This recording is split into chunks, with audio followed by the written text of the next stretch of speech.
Are Mr. Rollins and I about to have our first ever fight? Stick around and find out. I'm Kat, your favorite ginger bibliophile, and today we're going to do some belly dancing and book reviews of what should have been one of my favorite books of the year.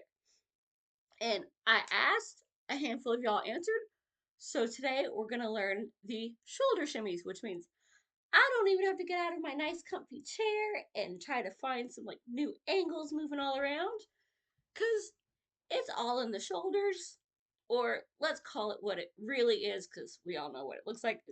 We're shaking them boobies today. So get comfy, work those arms, and let's get to it. Because this one is very easy. You always put up the arms nice and delicate, because we gotta look cute and dainty. And plus, it's just one. Ooh, I got a little bat wings, but it's all good. Woo! And this one, you're just alternating which shoulder you move. Forward and back, forward and back. But we can have some fun with this.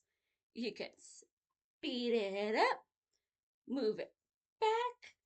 We can go forward with it, and bam! We pick up our book, A Dragon of Black Glass by James Rollins, who is one of my all-time favorite authors.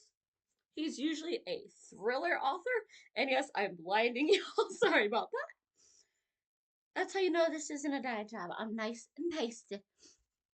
So, yep, we got our pasty ginger. We got our epic fantasy. That is the third book in the Moonfall trilogy. It was marketed as a trilogy.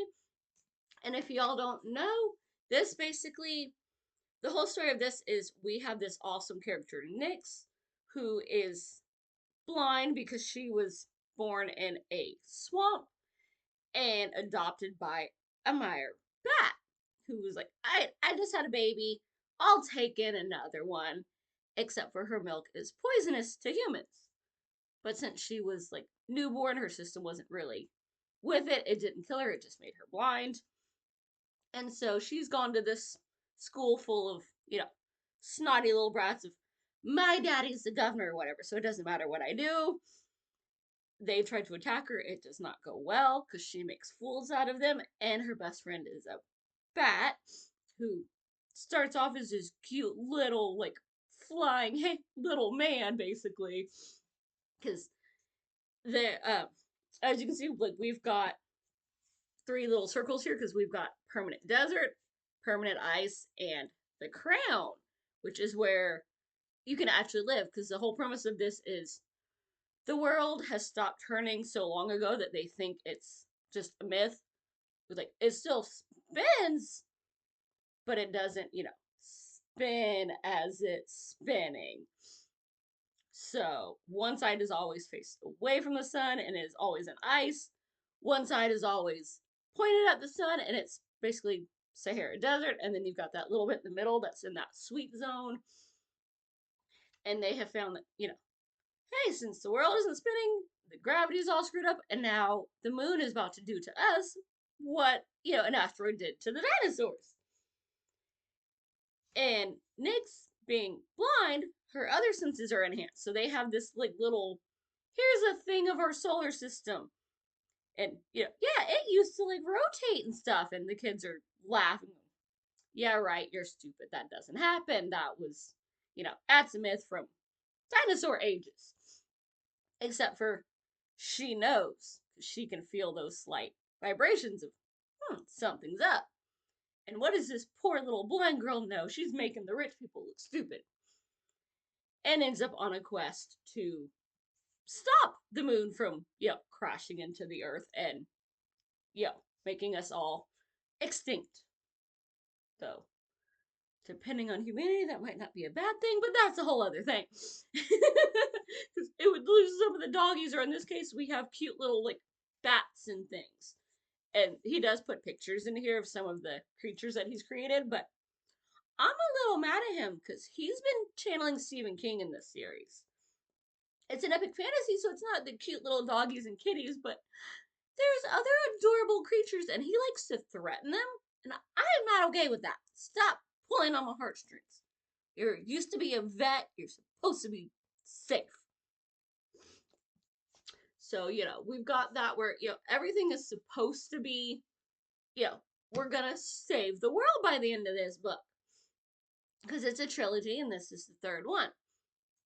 And it's a whopping 575 pages, plus like some glossaries and whatnot.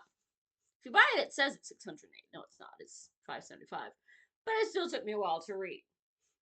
And basically, we have, our villains and our good guys, but our good guys have had to split up to do what needs to be done to stop the moon from crashing into the world and making everyone go bye bye. Except for by the end of this, I don't feel like we really solved everything. We've still got good guys, we've still got bad guys, some which really need a. But yeah, the one thing I saw, like, I saw that one coming. You're trying to redeem yourself slightly, but I don't feel like everything was solved. So I don't know if this is still a trilogy. I am mad at how this ended. If he just got to this and changed his mind but hasn't told us, I might forgive him. Though I'm still mad that how you gonna pull that with some of these creatures. Mm.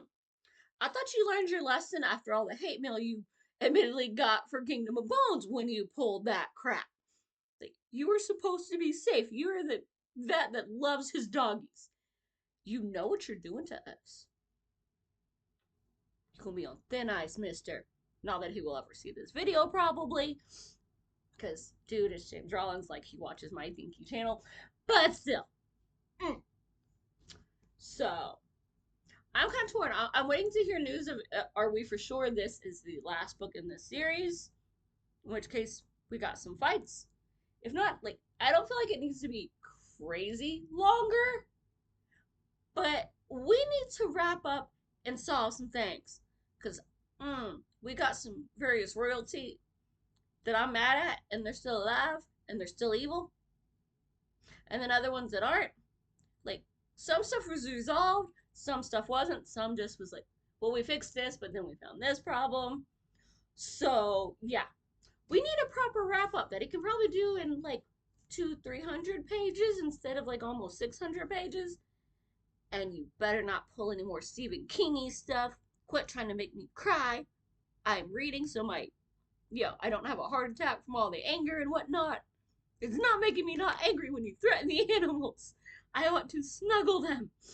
So yeah, I love the first two, and then he pulled stuff in this one. So if you haven't read the series already, maybe start it. Maybe read one of his like thrillers, because those are all so freaking good. But yep, do with that what you will, and I will see you soon with another review and some more belly dancing, even though this ain't really belly. Bye, y'all. Happy reading.